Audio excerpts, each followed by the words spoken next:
karneval ja kartulisalat. Miial oli sünnipäev. Suured inimesed istusid köögis laua taga, sõid, jõid ja ajasid juttu. Lastele oli kaetud Miia tuppa väike laud.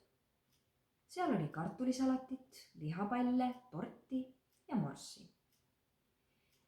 Lapsed sõid natuke, siis ütles Miia.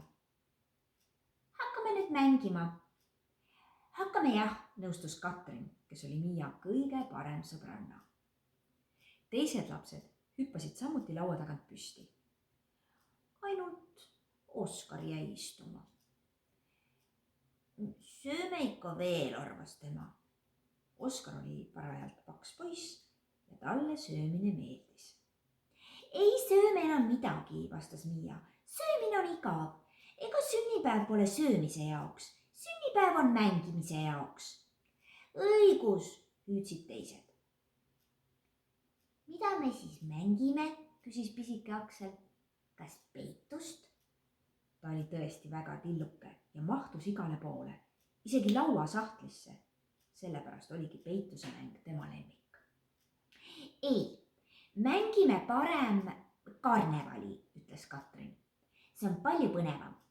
Paneme endale igasugused ilusad riided selga, täpselt nii nagu teatris tehakse. Katrin tahtis suureks saades näitlejaks hakata ning talle meeldisid sellised mängud. Teised olid Katrini plaaniga nõus. Oskargi tõusis uhates laua tagant. Sinna jäi veel nii palju kartulisalatit ja torti. Aga midagi polnud teha. Tuli minna Miia ema riidekapi juurde ja endale sealt karnevali jaoks rõivaid valida. Mina teen end haldjaks, kuulutas Katrin. Imeilusaks roosaks haldjaks. Ja mina hakkan printsessiks, teatas Miia. Imekauniks lokkis juustega printsessiks. Nad tirisid kapist välja Miia ema kõige uhkemad kleidid ja sikutasid endale selga. Mina olen väga pikk, ütles pisike Aksel ja pani endale pähe Miia ema triibulise suka.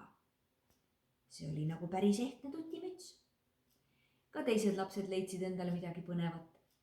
Siis mindi teise tuppa ja Katrin ütles, et nüüd tuleb välja mõelda päris ehtne näidend. Mina hakkan mängima peaosa, haldjate kuningannat, seletas ta. Ja Miia on röövitud printsess, keda ma vabastama lendan. Aga nad ei jõudnud veel midagi mängida, kui tuppa tuli Oskar. Ta oli lühikeste pükste väel ja tema paljas punnis kõht oli Miia ema huulepulgaga üleni punaseks värvitud. Mis asi see on, küsis Miia jahmunult. Kes sa oled? Mina olen Leevike, vastas Oskar tähtsalt. Lapsed vaatasid vaikides, kuidas Oskar laua juurde kõndis ja sööma hakkas. Mida sa nüüd teed? Küsis Katrin sosinal.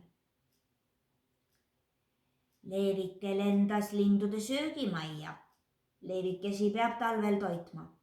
Leevike nüüd sööb, ütles Oskar.